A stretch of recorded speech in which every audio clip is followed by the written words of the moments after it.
Hi friend, welcome my YouTube channel. साथियों, हाजिर हूँ आपका होस्ट एंड दोस्त KR Dubey, health advisor and team leader. दोस्तों, किसी ने बड़े ही कमाल की बात कही है कि किसी भी इंसान की पानी में गिरने से मृत्यु नहीं होती, उसकी मृत्यु तब होती है जब उसे तैरना नहीं आता।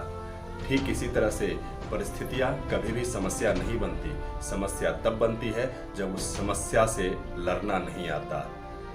साथियों, हमेशा की तरह से आज भी हम आपके बीच प्रस्तुत हैं और अपनी एक रोचक कहानियों से आज आपको रूबरू कराएंगे। और आज का एक बहुत ही शानदार छोटा सा कहानी है, तो चलिए अब शुरुआत करते हैं कहानी की। तो साथियों, आज का जो कहानी है एक ऐसे दिव्यांग राजा की कहानी है। किसी नगर में एक राजा रहते थे। वो राजा दिव्यांग था, यानी कि अपाहिज था, उनका एक पैर और एक आँख नहीं थी। उनके राज्य में बहुत ही खुशी थी, प्रजा सारे सुखी संपन्न थे और प्रजा भी अपने राजा को भरपूर मान सम्मान करते थे तथा अपने राजा से खुश थे, न्यायप्रिय राजा थे। एक दिन की बात है, राजा अपने गैलरी में, अपनी गलियारी में इधर से उधर टहल रहे थे। टहलते टहलते उनकी गैलरी में कुछ तस्वीरें लगी थी। वो तस्वीरें ऐसी थी जो कि उनके खानदान की तस्वीरें लगी थी, उनके पिताजी की, उनके दादाजी की, उनके परदादा की, मतलब उनसे पहले जितने भी उस रियासत के राजा रह चुके, उन तमाम सभी राजाओं का तस्वीर वहाँ पे लगा हुआ था। और वो राजा उन सभी तस्वीरों को बारी बारी से बड़ी प्रेम पूर्वक निहार के सबको देख रहे थे। और देखते देखते जब लास्ट वाली तस्वीर को उन्होंने देखा, जहाँ पे उनके पिताजी का तस्वीर लगा हुआ था, और उस तस्वीर के आगे जो लास्ट वाला जगह एक खाली जगह था। वो खाली जगह इसलिए था कि अब जो नेक्स्ट राजा जो भी है, यानी कि ये जो स्वयं राजा हैं, इनका तस्वीर लगने वाला था वहाँ पे। तो इन्होंने सोचा कि अरे, हमारे खानदान में तो देखो कितने शानदार तस्वीर सब लगे हुए हैं, हमसे पहले कितने शानदार सब राजा हुए, हमारे पिताजी, हमारे दादाजी, हमारे परदादाजी, इन सब की तस्वीर कितनी सुंदर लगती है, कितनी मनमोहक तस्वीर है इनकी। ये सोचते हुए जब अपनी तस्वीर की कल्पना इसने किया कि कुछ समय बाद हमारा भी तस्वीर इस जगह पे लगने वाला है, तो उस समय ये ग्लानि से भर गया और मन ही मन अफसोस करने लग गया कि हमारी तस्वीर इस समय कैसा लगेगा। मैं तो एक आंख से अंधा हूँ और दूसरा मेरे पास एक पैर भी नहीं है।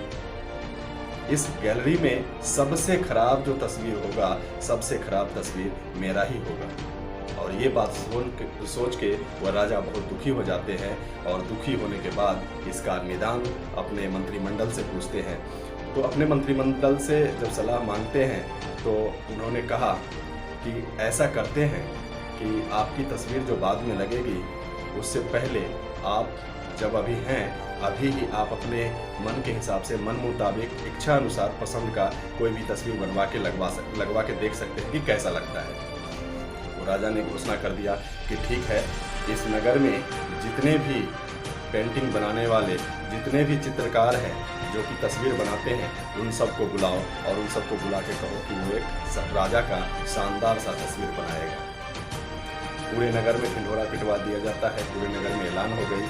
अब नगर के जितने भी चित्रकार थे, सभी ये बात सोचा कि राजा तो एक आँख से अंधा है और एक पैर से विकलांग है, ऐसे राजा की तस्वीर मैं कैसा बनाऊंगा।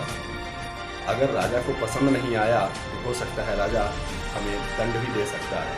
और इसी डर से नगर के सारे चित्रकार ने पेंटिंग बनाने से मना कर दिया।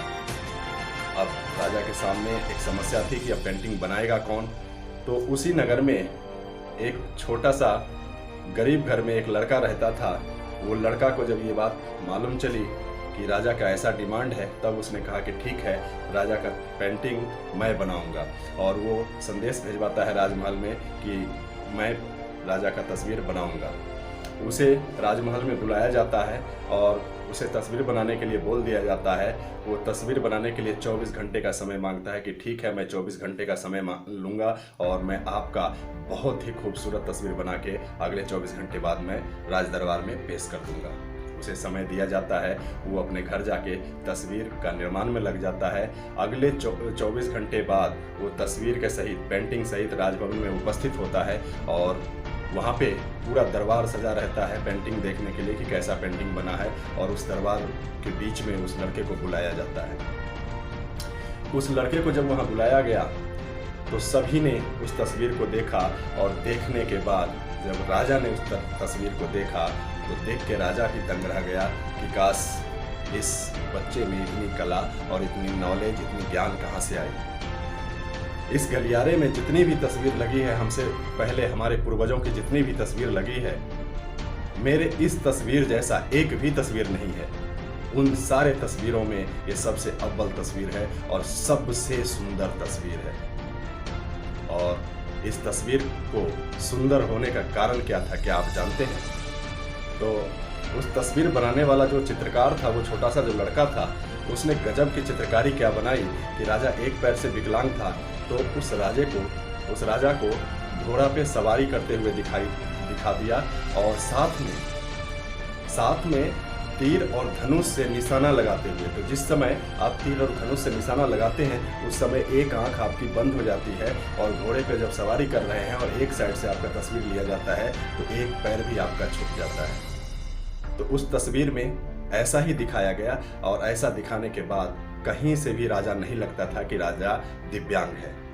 और उस तस्वीर को सिलेक्ट किया और सिलेक्ट करके उस गैलरी में लगा दिया गया, और उस लड़के को मुँह मांगा इनाम दिया गया। वो राजा के दरबार से खुशी खुशी वो लड़का अपने घर जाता है, मुँह मांगा रकम, मुँह मांगा इनाम लेके।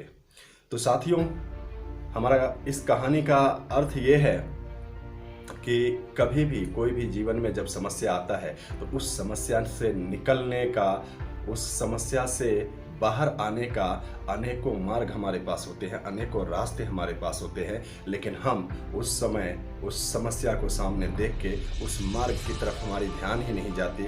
हम उस समस्या से लड़ने का कोई मार्ग को चुनना ही नहीं पसंद करते। हम अपने माइंड को बंद कर लेते हैं, दिमाग को बंद कर लेते हैं, और हम सोच नहीं सकते कि हम आगे क्या करें, इस समस्या से हम कैसे निकलें।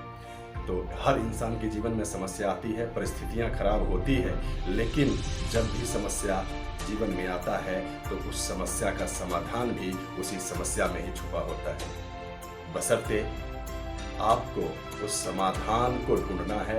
उस समाधान को अगर आप ढूंढ लेते हैं तो समस्या आपके लिए कुछ भी नहीं है, आप उस समस्या को परास्त कर देंगे। तो साथियों, कभी भी जीवन में अगर समस्या आए तो घबराएं नहीं, उस समस्या से डटकर सामना करें, मुकाबला करें, और मेरा वादा है आपसे कि आप उस समस्या के अंदर ही समाधान भी आपको मिल जाएगा और वहाँ से आप बाहर निकल जाएंगे। बहुत सारे ऐसे एग्जाम्पल हैं, बहुत सारी बातें हैं जो कि आप सुनेंगे तो आपको वाकई में समस्या और समस्या के साथ समाधान दोनों का समावेश होता है, दोनों एक साथ समावेश होकर चलता है, बशर्ते आप किसको पसंद करते हैं।